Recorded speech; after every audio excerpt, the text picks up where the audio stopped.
చంద్రేశ్వర ఆలయం.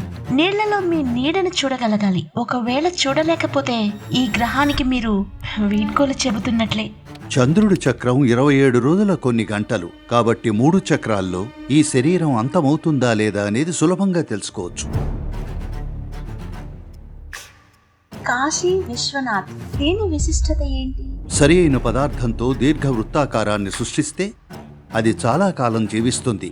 అసలైన కాశీ 33 అడుగుల పైన ఉంది. ధ్యానలింగాన్ని ప్రాణప్రతిష్ఠ చేసినప్పుడు కూడా అది పైన ఉంటుంది. ఎప్పుడు ఇది శివుని తత్వం.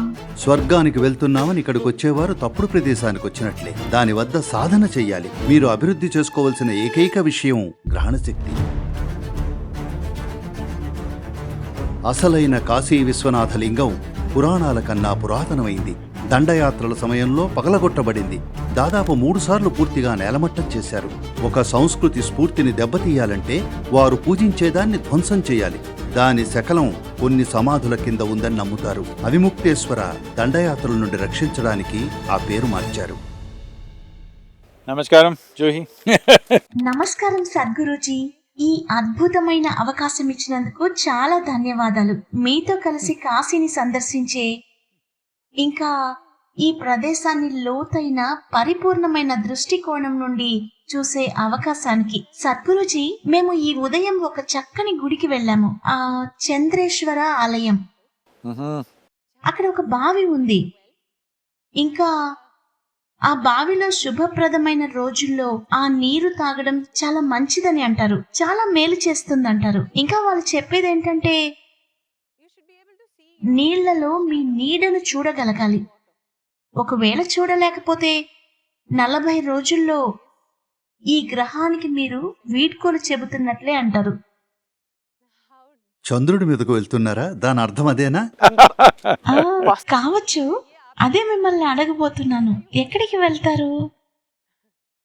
దీనికి ఒక నిర్దిష్టమైన తర్కం ఉంది. ఇంకా ఒక నిర్దిష్టమైన జీవకోణం ఉంది. నేను ఆ గుడిని చూడలేదు కాబట్టి దాని గురించి వ్యాఖ్యానించాలనుకోవట్లేదు. ఎందుకంటే ఈ దేశంలో ఎన్నో విషయాలు ఒకప్పుడు శాస్త్రీయంగా పరిపూర్ణంగా ఉన్నవి నెమ్మదిగా అవి ఆచారాలుగా మారి కేవలం పుక్కిటి కథలుగా, నమ్మకాలుగా అయిపోయాయి. కాబట్టి గుడి గురించి నేను వ్యాఖ్యానించను.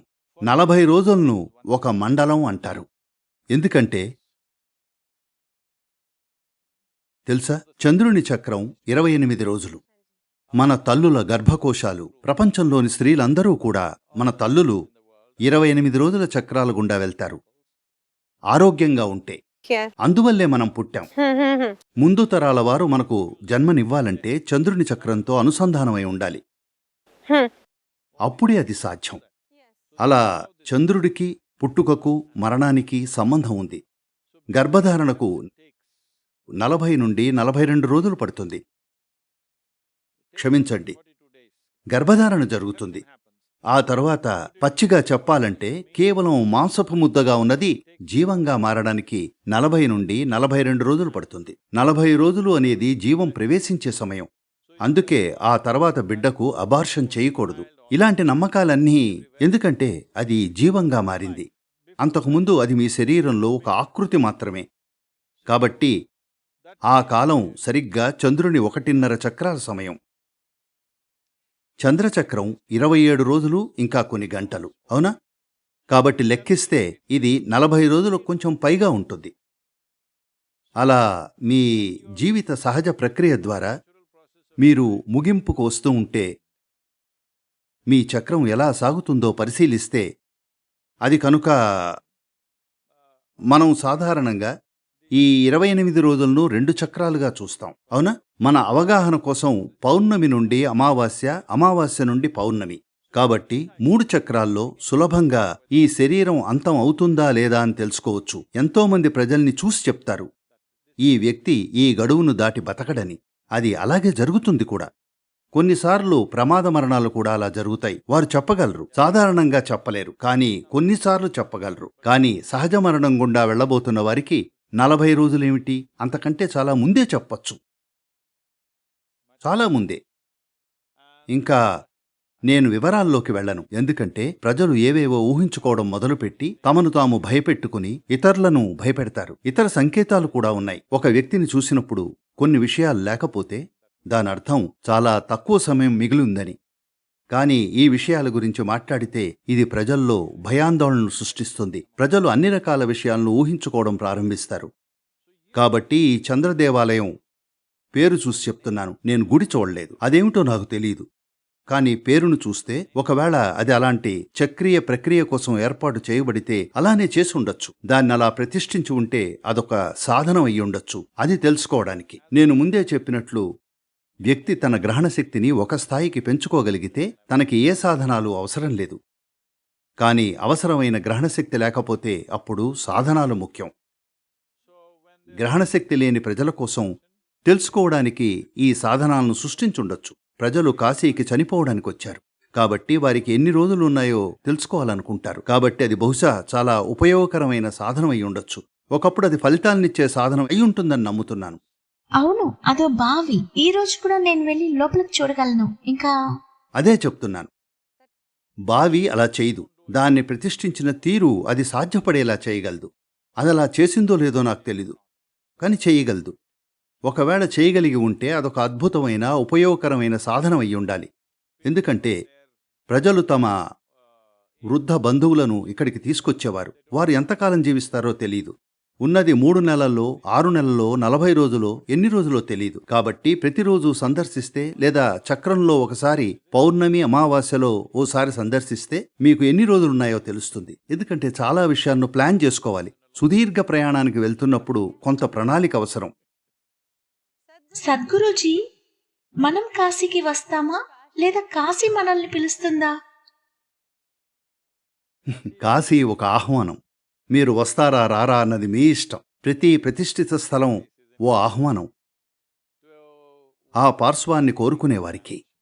అది మిమ్మల్ని ప్రత్యేకంగా పిలవాల్సిన అవసరం లేదు. అది ఎప్పుడూ పిలుస్తూనే ఉంది. మీరు వస్తారా రారా అన్నది మీ ఇష్టం. కానీ రానివారు ఇది కూడా పిలుపు నిజమా? రావాలి, ఏదో జరగాలి అంటారు. అదొక సాకు. సాకని కాదు నేను చెప్పేది. నేను క్రితంసారి వచ్చాను, దాన్ని వేరే కోణంలో చూశాను. ఈసారి వచ్చాను, దాన్ని లోతైన రీతిలో చూస్తున్నాను. నేను దాన్ని విభిన్నంగా అనుభూతి చెందుతున్నాను. నా ప్రశ్న, అది పలానా సమయంలో, ప్రతిదానికి ఒక సమయం ఉంటుంది. అది మీ వద్దకు వస్తుంది. దానికోసం మీరు ప్రయాస పడాల్సిన అవసరం లేదు. చూడండి, సంవత్సరంలో ఋతువులుంటాయి. మీరు కొన్ని చెట్లను మొక్కలను వేసవిలో పూయించలేరు. అది వసంతంలోనే జరుగుతుంది, చలికాలంలో జరగదు. కాబట్టి ఋతువులున్నాయి. ఈ గ్రహం యొక్క జీవచక్రంలో, వ్యక్తిగత మానవుల జీవచక్రంలో ఋతువులున్నాయి. కానీ మానవుడిగా ఉండటంలో విశిష్టత ఇదే. ప్రకృతి మనకు ఆ చక్రాల నుండి చాలా వరకు విముక్తినిచ్చింది. మన నిర్బంధాల వల్ల మనమే అక్కడ ఉండిపోతున్నాం. కానీ ప్రకృతి మనల్ని విడిపించింది అన్నిటి నుండి, మన పుట్టుక నుండి కూడా. చూడండి, మిగతా జీవులన్నీ, కొన్ని జీవులు తప్ప మిగతా జీవులన్నీ ఎప్పుడు పునరుత్పత్తి చేయాలనేది కూడా ప్రకృతి సూత్రం ప్రకారమే. అవును, మనకు స్వేచ్ఛ ఇవ్వబడింది. ప్రతిదాన్ని మనం స్పృహతో నడుపుకుంటామనే ఉద్దేశంతో. కాబట్టి మనకు అంతటి చైతన్యం ఉంది. కాబట్టి మన శారీరక ప్రక్రియలు చాలా వరకు ప్రకృతి నుండి విముక్తి పొందాయి. తద్వారా మనం ఎరుకతో నిర్వహిస్తామని. కానీ దురదృష్టవశాత్తు మనం ప్రకృతిని లేదా సృష్టి మేధస్సును నిరాశపరచడానికి కంకణం కట్టుకున్నాం. అది వేరే విషయం. కానీ ప్రాథమికంగా మానవుడిగా ఉండటం అంటే ఇదే. మీరు ఋతువులను ఉపయోగించుకోవచ్చు, కానీ మీరు ఋతువులకు పరిమితం కాదు. స్పృహతో ఉంటే మీరు ఎక్కడికి వెళ్లాలో, ఎలా వెళ్లాలో, మీతో ఏం చేయాలో నిర్ణయించుకోవచ్చు. అన్నింటికీ మించి ఎలా ఉంటారనేది మీ నిర్ణయం. అది మీ ప్రకారం ఉంటుంది. ఎందుకంటే మానవుడిగా ఉండటం అంటే ఇదే. మీ విధి పూర్తిగా మీ చేతుల్లో ఉండగలదు. మీరు కొన్ని మౌలిక విషయాలను మీ చేతుల్లోకి తీసుకుంటే. కాశీ మిమ్మల్ని పిలుస్తుందా అన్నప్పుడు నేను నిజానికి ఇది కూడా అడుగుతున్నాను. జీవితంలో మీరు పనులు చేయాలా, మీరు నిర్ణయాలు తీసుకోవాలా, లేదా దాని సమయానికి అది జరగాలని ఉంటుందా, ఆ సమయానికి అది ఎలాగో జరుగుతుందా? ఇవన్నీ జీవితం సజావుగా సాగినప్పుడు ప్రజలు చెప్పే ఫ్యాన్సీ సిద్ధాంతాలు. ఎవరికైతే జీవితం అలా లేదో వారికి ఇలాంటి తత్వాన్ని చెబితే చాలా కోపం వస్తుంది. ఎందుకంటే అది అతనికి పనిచేయలేదు. కాబట్టి మనం అలాంటి సిద్ధాంతాలు చేయకూడదు. ఎందుకంటే అవి చాలా దారుణం. చాలామందికి బాధపడుతున్నారు. ఎందుకంటే అదంతా ఉద్దేశపూర్వకమే అంటాం. లేదు, మనం చేయగల విషయాలు చాలా ఉన్నాయి. మానవ అనుభూతిని పూర్తిగా తానే నిర్ణయించుకోవచ్చు. ఇదే ఆధ్యాత్మిక ప్రక్రియ అంటే. ప్రవృత్తుల ద్వారా, చక్రాల ద్వారా జరుగుతున్న దాన్ని మీ చేతుల్లోకి తీసుకుని మీరు కోరుకున్న చోటుకు తీసుకెళ్లాలనుకుంటున్నారు. అదే ఆధ్యాత్మిక ప్రక్రియ అంటే. నాకు ముక్తి కావాలి అన్నప్పుడు మీరు స్పష్టంగా నేను సహజ ప్రభావాల బట్టి వెళ్లాలనుకోవట్లేదు, నాకు కావలసిన చోటుకు వెళ్లాలనుకుంటున్నాను అంటున్నారు. చూడండి, ప్రస్తుతం నది ఈ వైపు ప్రవహిస్తోంది. అందులోకి దూకితే సహజంగా ఆ వైపు వెళతారు. కానీ మనం మోటార్ బోట్ తయారు చేసుకున్నాం. ఇప్పుడు మనం ప్రవాహానికి ఎదురు వెళ్ళగలం. అవును.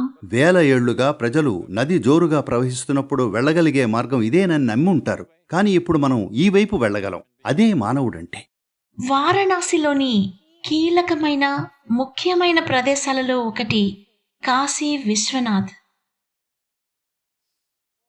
కాశీ విశ్వనాథ్ ఆలయం, ఆ లింగం, అక్కడ ఎన్నో లింగాలు ఉన్నాయి ఆ ప్రాంగణంలో. దాని దాని ప్రాముఖ్యత ఏంటి? చూడండి, లింగ అనే పదం లీనా అనే మూల పదం నుండొచ్చింది. అంటే అసలైన రూపం అని అర్థం. దాన్ని అసలైన రూపం అని ఎందుకంటున్నామంటే, చూడండి, మనం అందరం రకరకాల రూపాలమే. మొదట్లో మనం సంభవించలేదు. మనం ఎన్నో ఏళ్లకు, బహుశా కొన్ని వందల కోట్ల ఏళ్లకు లేక లక్షల కోట్ల ఏళ్లకు, ఎన్నో ఏళ్లకు సంభవించాం. కాని ఇది మొదలైనప్పుడు, అవ్యక్తంగా ఉన్నది వ్యక్తమవడం మొదలైనప్పుడు మొట్టమొదట వచ్చిన రూపం దీర్ఘ వృత్తాకార గోళం. ఆధునిక ఖగోళ శాస్త్రవేత్తలు కూడా అది దీర్ఘ వృత్తాకార గోళమేనని అంగీకరిస్తారు. ఒక పరిపూర్ణమైన దీర్ఘ వృత్తాకార గోళాన్నే లింగం అంటారు. క్షమించండి, ఇది నాకు ఇంకా చాలా కష్టంగా అనిపిస్తోంది. మీరు చెప్పింది నాకు అర్థమైందో లేదో తెలుసుకోవాలనుకుంటున్నాను. ఆ మొట్టమొదట వచ్చిన రూపం. చూడండి, అంతా అవ్యక్తంగా ఉన్నప్పుడు, ఎలాంటి భౌతిక రూపం లేనప్పుడు, అది వ్యక్తమవడం మొదలైనప్పుడు మొట్టమొదట వచ్చిన శక్తి రూపం ఒక లింగం. ఒక దీర్ఘ వృత్తాకార గోళం. అవును. దీర్ఘ వృత్తాకార గోళం అంటే త్రిమితీయ ముఖం ఉన్న ఒక దీర్ఘ వృత్తం. ఒక దీర్ఘ వృత్తాకార వృత్తం. దీర్ఘ వృత్తాకార వృత్తం అంటే ఒకచోట వ్యాసార్థంగా ఉన్నది, మరో చోట వ్యాసంగా ఉంటుంది. చాలా సరళంగా చెప్పాలంటే, ఒకచోట ఇది వ్యాసార్థం, అదే మరో చోట వ్యాసం. ఓకే. అదొక పరిపూర్ణమైన దీర్ఘవృత్తం. ఈ దీర్ఘవృత్తం త్రిమితీయంగా మారితే అది దీర్ఘ వృత్తాకార గోళం. ఉద్భవించింది ఆ రూపమే. ఎందుకంటే ప్రకృతి శక్తులు అలా ఉంటాయి. మీరు ఒక నిర్దిష్ట శక్తిని సృష్టిస్తే సహజంగానే ఒక దీర్ఘవృత్తం ఏర్పడుతుంది. అవును. ఇప్పుడు కూడా ఈ గ్రహం సూర్యుని చుట్టూ తిరుగుతున్నది దీర్ఘ వృత్తాకార అవును. కక్షలో. ఇప్పుడు చంద్రయాన్ వెళ్ళినప్పుడు కూడా అది దీర్ఘ వృత్తాకార కక్షలోనే వెళ్తుంది. ఎందుకంటే మన ఉనికి స్వభావం అదే. అవును. ఇప్పుడు ఇది నేను ఈ ఆలోచనలో ఉండిపోయాను. ఇది గుండ్రం, అది గుండ్రం అనుకుంటూ ఇది గ్రహించలేదు. దీర్ఘ వృత్తాకారం ప్రకృతి శక్తుల వల్ల ఏర్పడే మొదటి రూపమని గ్రహించలేదు. ప్రకృతి చలించే విధానం అదే. భౌతిక రూపం స్థిరపడటం మొదలైనప్పుడు అది సహజంగానే దీర్ఘ వృత్తాకార గోళంగా మారుతుంది. కాబట్టి దీర్ఘ వృత్తాకార గోళాన్ని గుర్తించాం. సరి అయిన దీర్ఘ వృత్తాకార గోళాన్ని చేసి దాన్ని శక్తివంతం చేస్తే అది అన్నిటికంటే ఎక్కువ కాలం నిలుస్తుందని గుర్తించాం. చూడండి, ఇప్పుడు నేను ఈ చెక్క ముక్కను శక్తివంతం చేయగలను. అది ఇప్పుడు అద్భుతంగా అనిపించవచ్చు, కానీ కొంత సమయం తర్వాత అది నిలవదు. కానీ మీరు సరి అయిన పదార్థంతో దీర్ఘ వృత్తాకార గోళాన్ని సృష్టిస్తే అది చాలా కాలం మన్నుతుంది. లింగం వెనుక ఉన్న విజ్ఞానం అదే. అయితే మళ్ళీ కాశీ విశ్వనాథ్ విషయానికి వస్తే అది. చూడండి, అసలైన కాశీ విశ్వనాథలింగం ఎలా ఉండేదో మనకు తెలీదు. దండయాత్రల సమయంలో అది ధ్వంసం చేయబడింది. అది ఎక్కడుందో మనకు తెలీదు. దానిలోని ఒక శకలం కొన్ని సమాధుల కింద ఉందని ప్రజలు నమ్ముతారు.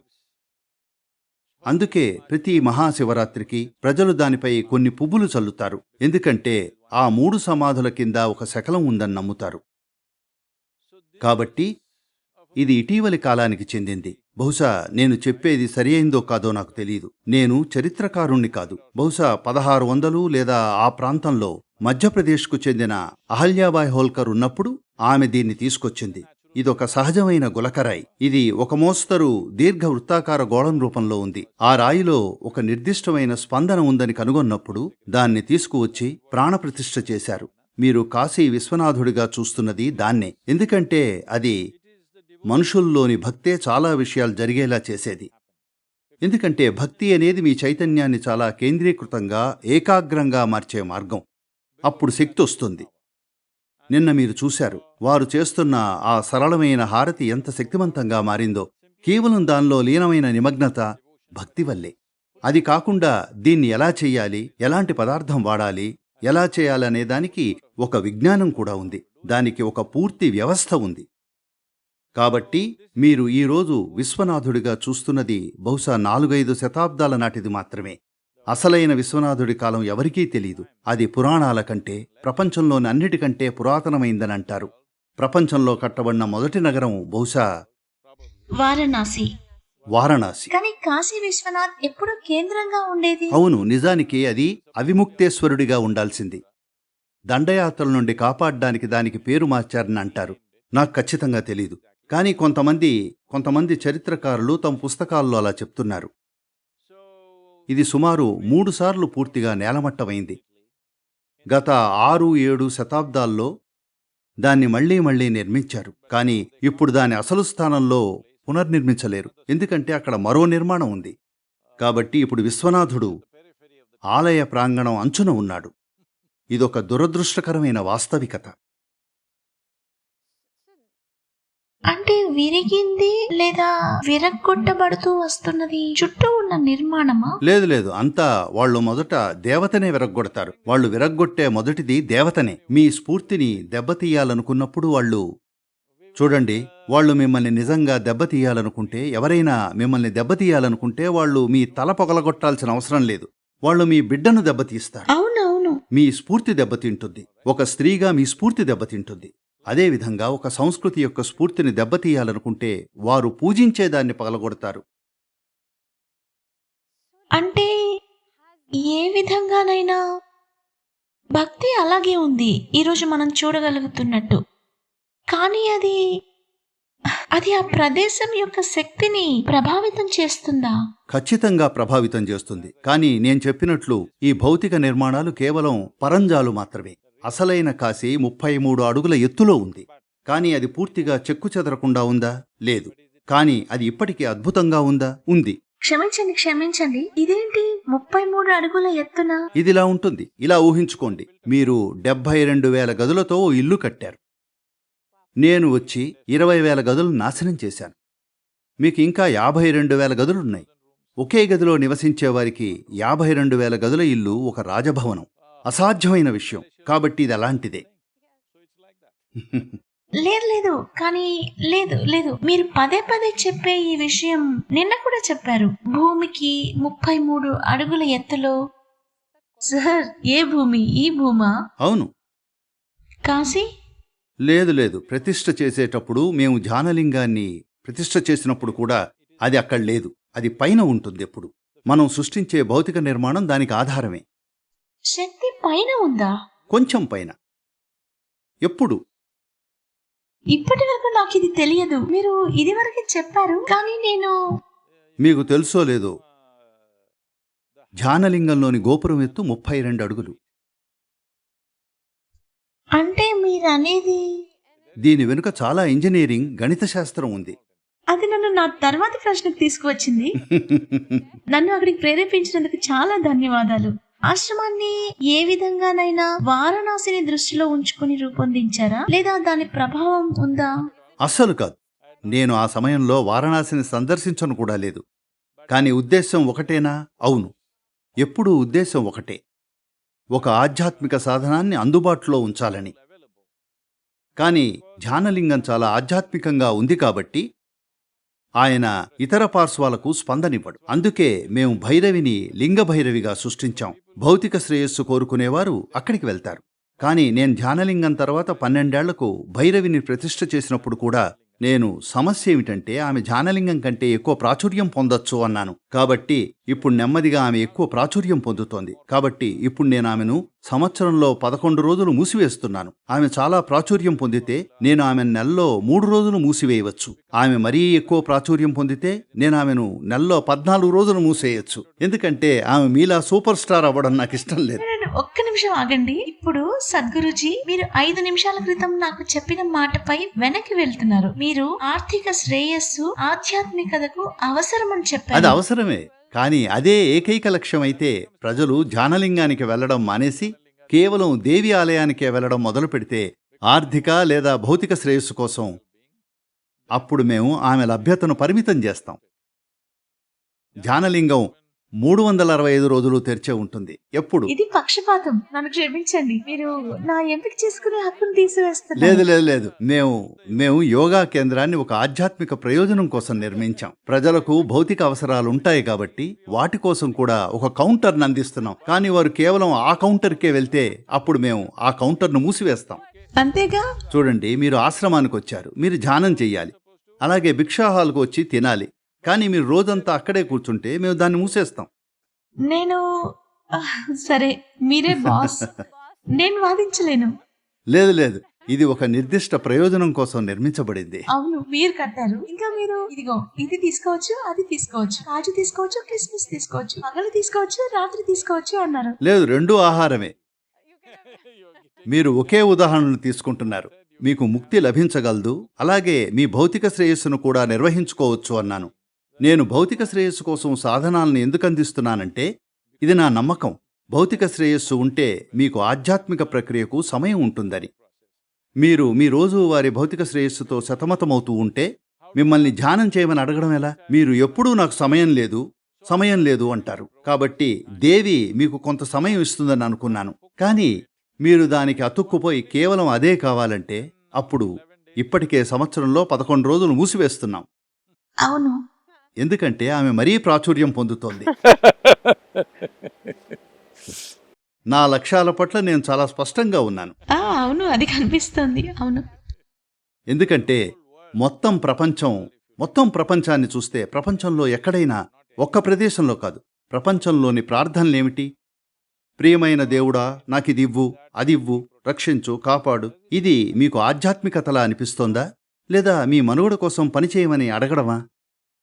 అవును సార్, ఇది ఆధ్యాత్మికతను చేరుకోవడానికి నా సాధనాలు. మీరు చెప్పినట్లు ఇది జరిగితే అప్పుడు నేను చెప్పేదేమిటంటే మనుగడ సాగించడానికి మీకు కావలసిందల్లా 4 పనిచేసే అవయవాలు, కొన్ని పనిచేసే మెదడు కణాలు. మీరు మనుగడ సాగించగలరు. అవును, ఒక సమస్య ఏమిటంటే మీరు వేరొకరిలా జీవించాలనుకుంటున్నారు. అప్పుడు మీకు సమస్య వస్తుంది. అప్పుడు మీ సమస్య అంతం కాదు, ఎప్పుడూ ఎవరో ఒకరు మీకంటే మెరుగ్గా జీవిస్తూనే ఉంటారు. కానీ ఈ ఉచ్చు నుండి ఎలా బయటపడాలి సద్గురుజీ? టీవీలో చెప్తున్నారు, కారు కొనండి, ఇంకో ఇల్లు కొనండి, లోన్ తీసుకోండి, ఓ పెద్ద భవంతిని సంపాదించండి, బాగా బతకండి, ఈ బట్టలు కొనండి. నా మీదకు విసురుతున్న ఈ ప్రవాహానికి వ్యతిరేకంగా వెళ్లే బలం నాకు ఉండాలి. లేదు, మీరే కదా టీవీ ఆన్ చేసింది. ఓ క్షమించండి, కొన్నిసార్లు అది కూడా చేస్తాను. చూడండి, ప్రతి ఒక్కరూ చూడండి, వాళ్లకు నచ్చింది వాళ్ళు చేస్తున్నారు. మీకు నచ్చింది మీరు చేయడం ముఖ్యం కాదా? లేదు, వాళ్ళు నాకు చెప్తున్నారు. నాకు వద్దని చెప్పేంత లేదు స్థైర్యం ఉండాలి వాళ్ళు కదా. అమ్మాలనుకుంటున్నారు. వాళ్ళు మీకేమీ చెప్పట్లేదు, వాళ్ళు అమ్మాలనుకుంటున్నారు. కాబట్టి మీరేం చేయాలో మీరే నిర్ణయించుకోవాలి, అంతే కదా.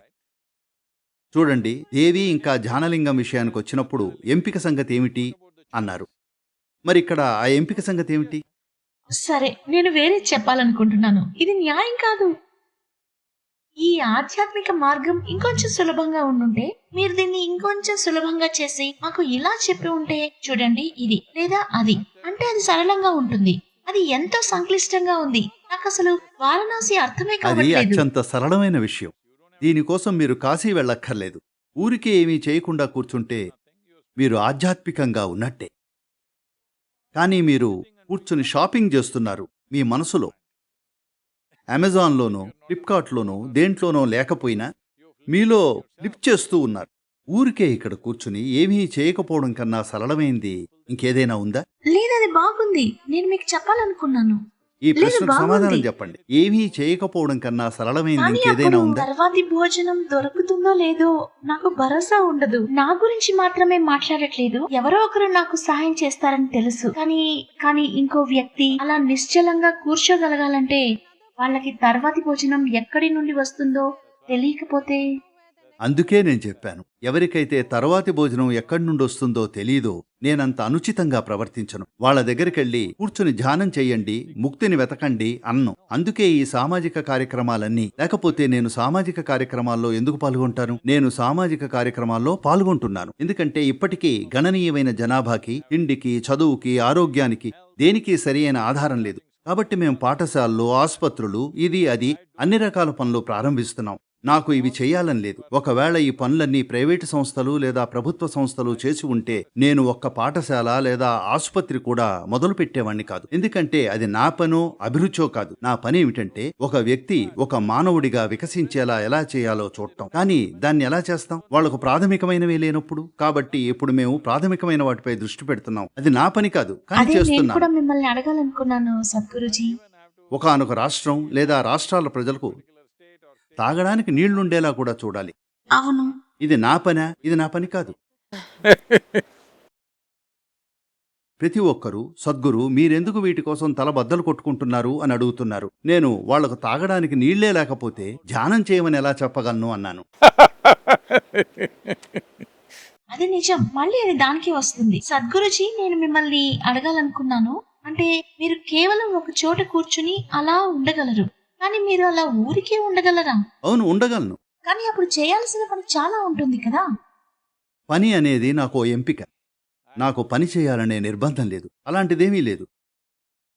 అది చేయడం నా కర్తవ్యం అని అనుకోను. నేనది చేయాల్సి ఉంది అనుకోను. అది కేవలం నా ఎంపిక. చేసే సామర్థ్యం ఉంది కాబట్టి చేద్దామని అనుకున్నాను. సరే సద్గురుజీ, నాకు ఓ మహిళ కిటికీ కనపడుతుంది. ఆమె వంటగది కిటికీ. ఆ వంటగదిలో చేసుకుంటోంది స్టీలు గిన్నెలు. అక్కడ ఒక నిరాడంబరమైన జీవితం నడుస్తోంది. ఇంకా నేనేమో ఆమె గంగా నది ఒడ్డున నివసిస్తోంది. నేను వేల మైళ్ళు ప్రయాణించి వచ్చాను కేవలం దీన్ని చూడటానికి, అనుభూతి చెందటానికి. కానీ ఆ భాగ్యం ఆమెకుంది అనుకుంటాను. మరోవైపు ఆమె నా హోటల్ వైపు చూస్తోంది. బహుశా ఆమె నన్ను చూస్తే లేదు, ఆమె ముంబై ముంబై వెళ్ళాలనుకుంటోంది. వెళ్ళాలనుకుంటోంది. ఇంకా ఆమె బహుశా ధనవంతురాలిగా, ప్రసిద్ధురాలిగా ఉండాలని, ఒక కెరీర్ ఉండి తన పిల్లల్ని పెద్ద పాఠశాలకు పంపాలని అనుకుంటోంది.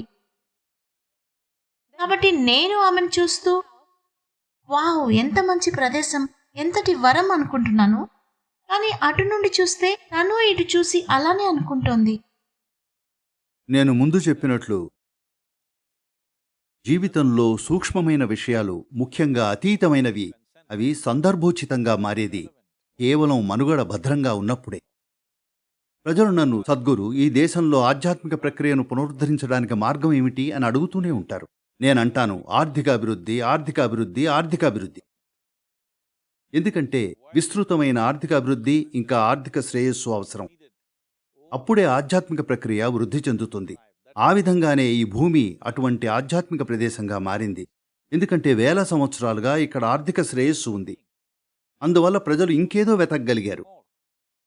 మీ కడుపు ఖాళీగా ఉన్నప్పుడు ఏ సూక్ష్మమైన అంశం కోరుకోరు, మీ కడుపు నిండాలనుకుంటారు. కాబట్టి ఇది చాలా ముఖ్యం. మనం విస్తృతమైన ఆర్థిక శ్రేయస్సు తీసుకురాకపోతే అప్పుడు ఆధ్యాత్మిక ప్రక్రియ సజీవంగా ఉండదు. అది కేవలం పుస్తకాల్లోనే ఉంటుంది. సజీవమైన ఆధ్యాత్మికత మనుగడ భద్రంగా ఉన్నప్పుడే జరుగుతుంది.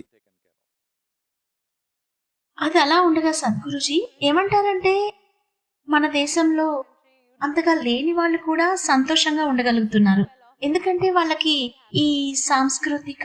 అవును, చూడండి, మనకు ఈ సాంస్కృతిక ప్రయోజనం ఉంది. కానీ దానిపై మరీ ఎక్కువ కాలం నమ్ముకోకండి. ప్రజలను ఎప్పటికీ పేదలుగా ఉంచి సంస్కృతి వాళ్లను చూసుకుంటుంది అనుకుంటే లేదు. నెమ్మదిగా సంస్కృతి క్షీణిస్తోంది. మీరు అది చూడగలరు. మీరు ప్రతి చోట చూడొచ్చు. నెమ్మదిగా సంస్కృతి క్షీణిస్తోంది. ఎందుకంటే సజీవమైన ఆధ్యాత్మిక ప్రక్రియ లేదు. కేవలం గ్రంథస్థమైన ఆధ్యాత్మిక ప్రక్రియ ఉంది. ఇప్పటికీ ఎందరో అద్భుతమైన వ్యక్తులు ఆధ్యాత్మిక మార్గంలో ఉన్నారు. కాబట్టి ఇది ఇంకా సజీవంగా ఉంది. కానీ ఒకప్పుడు ఈ దేశంలో ఉన్నంత వ్యాప్తిలో లేదు. ఒకానొకప్పుడు ఇక్కడున్న ప్రతి ఒక్కరూ ఒక ఆధ్యాత్మిక అన్వేషి. దాదాపు 100%. అది సజీవమైన ఆధ్యాత్మిక సమాజం. ఇప్పుడు ఆధ్యాత్మికంగా ఉండటం గురించి ఆలోచనలన్నీ గందరగోళంగా మారిపోయాయి. ఇప్పుడు వాళ్ళు ఆధ్యాత్మికత అంటే హిమాలయాలకు వెళ్ళాలి, లేదా కాశీకి వెళ్ళాలి, లేదా మీరు అన్నీ వదిలేయాలి అనుకుంటున్నారు. ఇదంతా వచ్చింది ఇది ఒక అంచుగా అయిపోయినందువల్లే. నిబద్ధత ఉన్నవాళ్లు మిగిలారు, మిగతా వాళ్ళు పోయారు. ఎందుకంటే వాళ్ళందరూ మనుగడ ప్రక్రియతో బిజీ అయిపోయారు. మనుగడ ఒక సవాలు కాకపోయి ఉంటే అప్పుడు దేశవ్యాప్తంగా 100% ఆధ్యాత్మిక ప్రక్రియ ఉండేది. కానీ ఈరోజు మనం అలా జరగకుండా చూస్తున్నాం. చూడండి, మనం కొంచెం బాగా ఉన్నామని అనుకున్న క్షణంలోనే ప్రతి ఒక్కరూ పాశ్చాత్యులను అనుకరిస్తున్నారు, లేదా మత్తు పదార్థాల్లోకి వెళ్తున్నారు. అదే బాగుండటానికి మార్గం అనుకుంటున్నారు. నిజంగా బాగుండాలనుకుంటే మీరు అప్రమత్తంగా ఉండాలి. మీ అన్ని సామర్థ్యాలు చెక్కు చెదరకుండా ఉండాలి. మీ సామర్థ్యాలను నిద్రపుచ్చడం జీవితాన్ని ఆస్వాదించే మార్గం కాదు. మీరు బాగా చూడగలిగితే, బాగా వినగలిగితే, బాగా అనుభూతి చెందగలిగితే, బాగా రుచి చూడగలిగితే, అన్నీ మెరుగుపడితే అప్పుడే జీవితాన్ని మరింత ప్రగాఢంగా అనుభూతి చెందుతారు. కానీ ఇప్పుడు మనం మత్తులో మునిగిపోవడం ద్వారా, మన సామర్థ్యాలను నిద్రపుచ్చడం ద్వారా, లేదా రసాయనికంగా దాన్ని ఉత్తేజపరచడం ద్వారా మన జీవితం మెరుగుపడుతుందని అనుకుంటున్నాం. దీనివల్ల ఒక అడ్డంకి ఉంది. అందుకే నేను నిరంతరం దీని గురించి మాట్లాడుతూనే ఉన్నాను. వచ్చే 15-20 ఏళ్లలో మీరు ఆధ్యాత్మిక ప్రక్రియను మేల్కొల్పకపోతే బహుశా మరో 30 నుండి 40 ఏళ్లలో, లేదా బహుశా 60-70 ఏళ్లలో 90% మానవ జనాభా రసాయనాలపై ఆధారపడతారు. ఆరోగ్యంగా ఉండాలంటే వాళ్లకు రసాయనాలు కావాలి. శాంతిగా ఉండాలంటే వాళ్లకు రసాయనాలు కావాలి. ఆనందంగా ఉండాలంటే వాళ్లకు రసాయనాలు కావాలి. పరవశంగా ఉండాలంటే వాళ్ల దగ్గర ఎక్స్టసీ ఉండనే ఉంది. కాబట్టి ఒకసారి జనాభాలో 90% మంది రసాయనాలపై ఆధారపడితే అప్పుడు మీరు వాళ్లతో మాట్లాడలేరు. ఎవరైతే రసాయనాలపై ఆన్లో ఉన్నారో వాళ్లతో మాట్లాడలేరు. ఎందుకంటే ప్రయోజనం లేదు. అక్కడ మాట్లాడడం ఎవ్వరూ లేరు. ఎందుకంటే వాళ్ళు తాము తీసుకునేదానికి బానిసలుగా మారారు. వాళ్లతో మాట్లాడడం చాలా కష్టం. సద్గురుజీ, నేను ఎప్పటి నుండో మిమ్మల్ని అడగాలనుకుంటున్నాను. మనం ప్రపంచంలోనే అత్యంత యువ దేశం, అతి పెద్ద జనాభాలో ఒకటి. మనం అంటే మన ప్రపంచంలోనే దగ్గర అత్యంత పురాతన దేశం అనుకున్నానే. అత్యంత యువ జనాభా. Well said. Well said. బాగా చెప్పారు. కాబట్టి ప్రస్తుతం వయసు పరంగా మనం అత్యంత యువకులం. మన దగ్గర 35 ఏళ్ల లోపు ఉన్న చాలా యువ జనాభా ఉంది. చిన్నపిల్లల విషయంలో మనం అందరం విద్యకే ప్రాధాన్యతనిస్తున్నాము. కానీ మన విద్యలో, ఆధునిక విద్యలో మనం మన పిల్లల్ని కాశీకి లేదా ఆధ్యాత్మిక బోధనలకు దగ్గరగా తీసుకురావట్లేదు. మనం నిజానికి వాళ్ళని చాలా దూరంగా తీసుకువెళ్తున్నాము. మనల్ని మనం వినాశనానికి సిద్ధం చేసుకోవట్లేదా? ఓ, ఖచ్చితంగా. మనం ఆంగ్లేయులను తరిమి కొట్టడానికి పోరాడాం.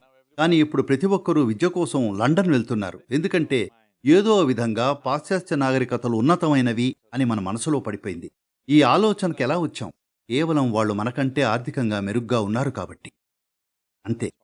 కానీ వాళ్ళు ఇక్కడికి వచ్చినప్పుడు 250 ఏళ్ల క్రితం మనం వాళ్ళకంటే ఎంతో మెరుగ్గా ఉన్నాం. మనం అది మర్చిపోయాం కదా. కాబట్టి మహాత్మా గాంధీని ఇది 150వ వార్షికోత్సవం కూడా కొన్ని రోజుల్లో రాబోతోంది.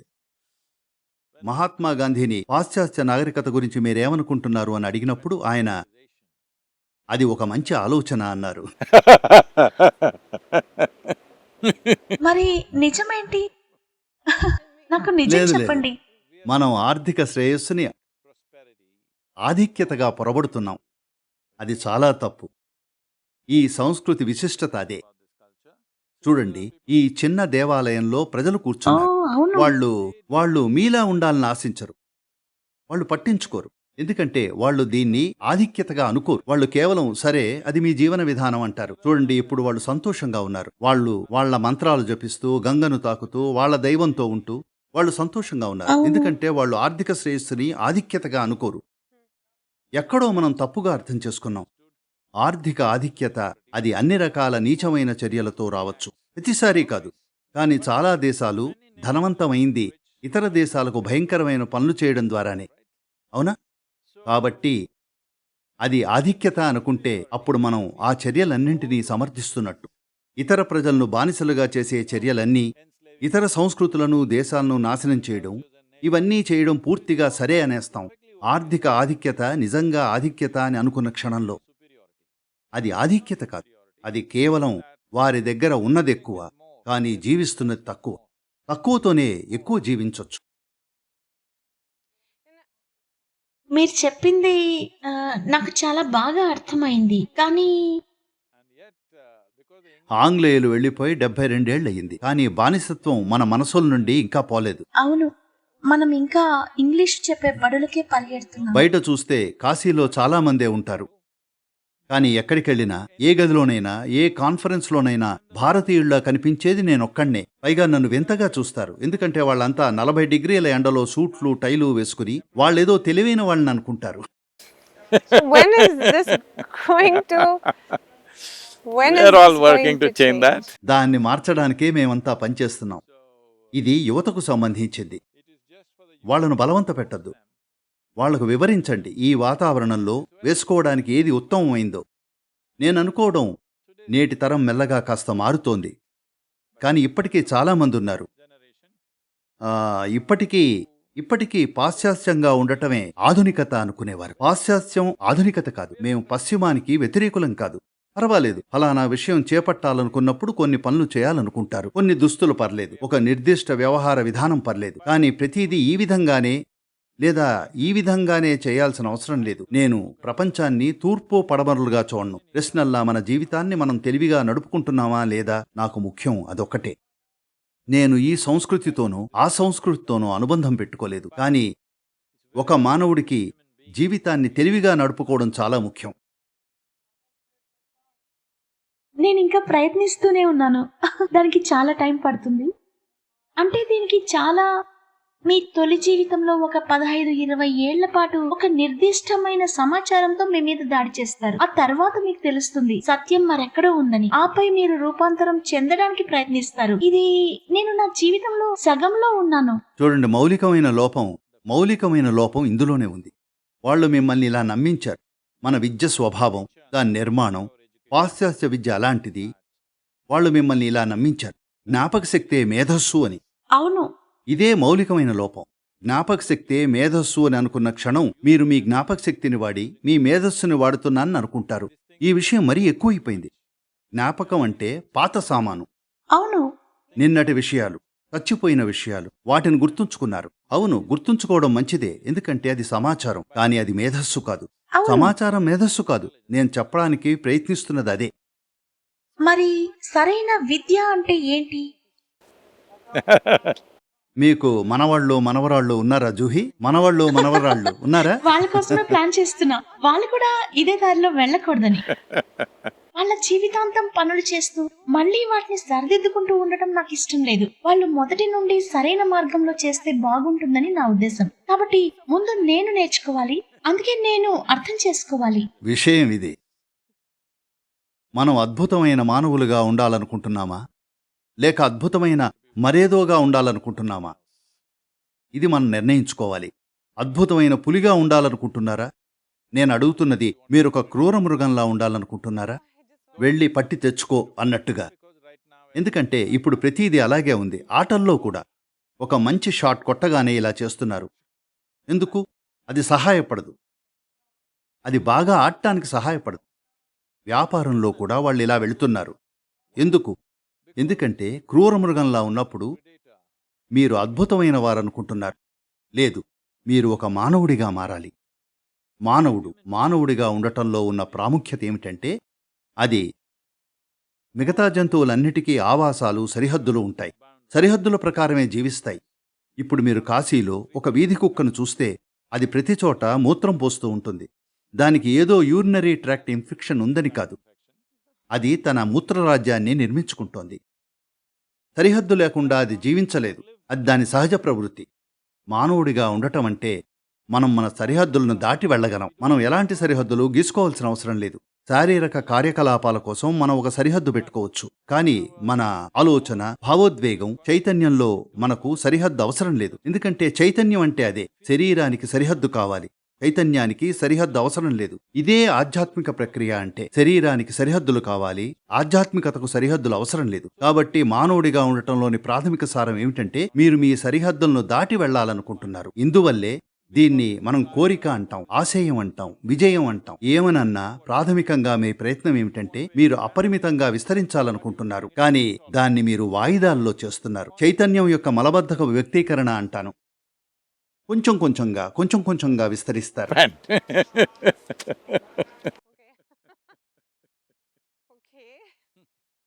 ఇక్కడ కూర్చుని మొత్తం విశ్వాన్ని మీ సొంతం చేసుకునే అవకాశం ఉన్నప్పుడు అంగుళం ఎందుకు వెళతారు అని అడుగుతున్నాను.